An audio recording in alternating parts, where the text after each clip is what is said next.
روغ زړه والا هغه څوک دی چې دی د خپل عمل د برابرولو ډېر کوشش کوي. عمل د برابرولو لږ کوي خو کوشش څه کوي چې د عمل برابري. دا روغ زړه والا دی. دا روغ زړه والا دی. عمل لږ کوي خو برابري کوي. لکه برابر عمل کوم وي چې اخلاص پکې اولنۍ دا خبره.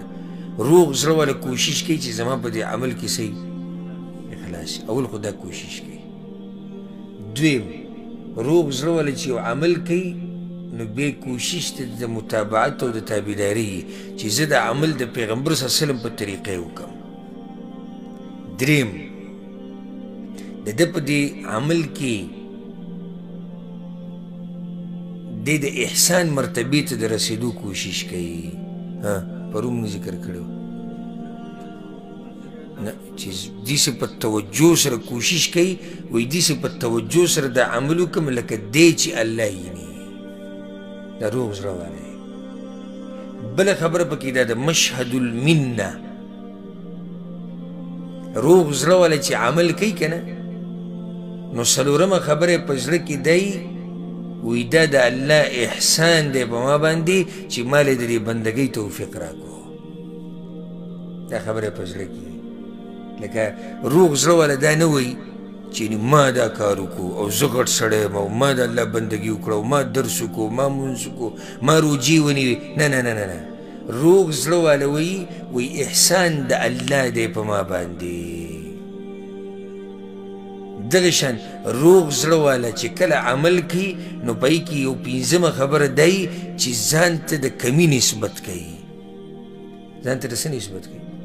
د کمي. یعنې چې دا کم عمل چې ما وکړو دا څه دی؟ دا لږ دی.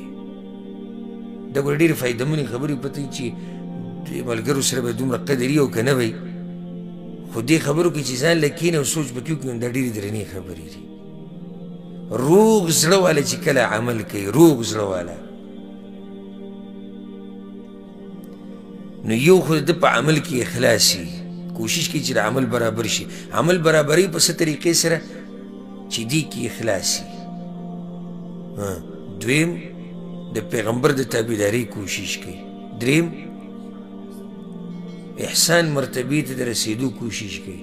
څلورم دی په زړه کې یي چې د عبادت توفیق الله راکړی دی احسان د هغه د طرف نه دی زما طرف نه پکې هېڅ هم نشتي. پنځم ځان ته د کمي نسبت کوي. نو شپږم بیا په دې یره کې چې دا عمل به رانه الله قبول کړي او که نه. الله اکبر. چې عمل وکړي که نه روغ زړه والا نو وروسته بیا په دې سوچ کې چې دا عمل به رانه الله قبول کړی او که نه به یې بیا په دې سوچ کې پروت دی. لکه حدیث کې راځي که نه امام ترمذي راوړی عائشة رضی الله عنها تپوس وکړو د پیغمبر صلی الله علیه وسلم نه دې آیت په باره کې والذین یؤتون ما آتوا وقلوبهم وجلة انهم الى ربهم راجعون. ورکوي هغه څه چې دوی ته ورکړی شوي دي او زړونه یې په یره کې. نو هغې تپوس وکړو یا رسول الله اهم الذین یشربون الخمر ویسرقون. دا کوم خلک چې الله په دې آیت کې ذکر کړي دي آیا دا هغه دي چې دوی شراب څکي غلاګانې کوي؟ دا هغه خلک دي. پیغمبر صلی الله علیه وسلم لا یا بنت الصدیق نه وایي د صدیق لور همدا څوک دي وایي ولکنهم الذین یصومون ویصلون ویتصدقون وهم یخافون ان لا یقبل منهم. دا هغه خلک دي چې روجې هم نیسي منځونه هم کوي صدقې هم ورکوي او د هغې سره سره یریږي چې یاره دا اعمال به زموږ نه قبول نه شي. دا یره پکې ابوبکر صدیق رضی الله عنه چې به کله مانځه ته ورمخکې شو نو دا رنګ به یې تک زیړ شو او د ډېرې ژړا نه به یې څوک په قرت باندې نه پوهېږي. دوی به یې ژړا څه د لاسه وه چې دا عمل به الله قبول کړي او که نه.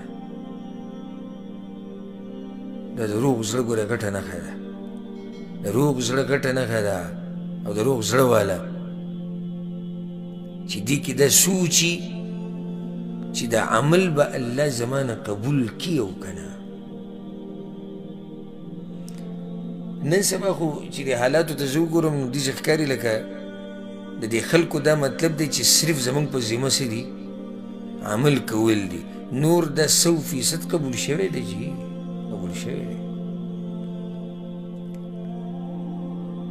سلف صالحینو باره کې راځي چې 6 میاشتې به هغوی دا دعا کوله وی الله دا روژې زموږ نه قبول کړي. او زموږ هغه چې کله د اختر اعلان وشي نو څه وي یو بل ته مبارک شه روژې ته راوي هر څه قبول شوي دي قبول دی بېغمه اوسه مبارکیانې ورکوه.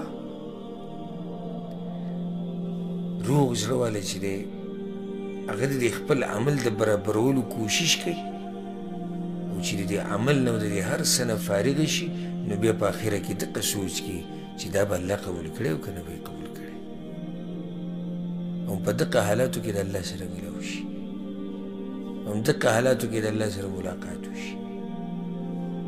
دا څو نښې شوې 11 څوک به ذکر کړي په ترتیب سره. تاسو کې چاته یاد دي تا لیکلي لکه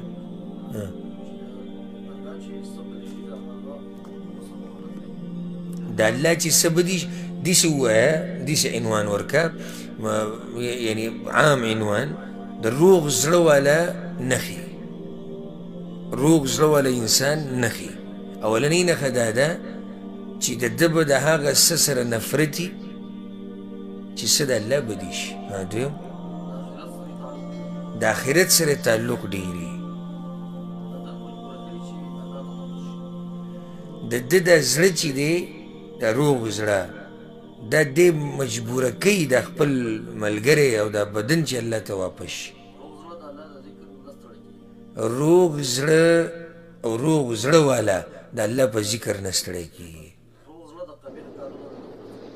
روغ زړه او روغ زړه والا د قبیحو کارونو نه نفرت کوي. دا روغ زړه والا نه چې کله د الله عبادت یا بندگی پاتې شي نو بیا پسې ډېر خفه روغ زړه والا همیشه د الله بندګۍ ته په شوق کې په جذبه کې. روغ زړه والا ته په منځه کې سکون میلاویږي. د روغ زړه والا ټول غم او سوچ او فکر دی چې الله به په څه طریقه راضي کېږي. روغ زړه والا په وخت ضایع کولو څخه خفه کېږي او په دې باب کې ډېر بخیلي. روغ زړه والا دا اخرنۍ نښه د 11مه روغ زړه والا ټول کوشش دی چې عمل مې برابر کړي. هغه دا نه وي چې عمل مې ډېر کړی دا خبره یاده کوي. ګورئ روغ زړه والا عمل د ډېرولو سوچ نه کوي عمل د برابرولو سوچ کوي. خو بیا عمل په څه طریقه برابر احمد شاه اخلاص پکې تابعداري پکې کوي یعنې احسان درجې ته ځان رسوي ګویا کې لکه دی چې الله ییني یا الله دی ییني که دغه مرتبه کې نه. څلورم په زړه کې دی چې دا احسان د الله دی په ما باندې. او پنځمه دا چې ځان ته د کمي نسبت کوي. شپږمه دا سوچي چې دا عمل به الله قبول کړی او که نه به. نو دا یو څو خبرې چې د اصلاح القلوب سره تعلق ساتو. الله سبحانه وتعالی دی زمونږ زړونه برابر کړي. الله سبحانه وتعالی دی زمونږ زړونه د هر قسمه ګناه نه پاک ساتي.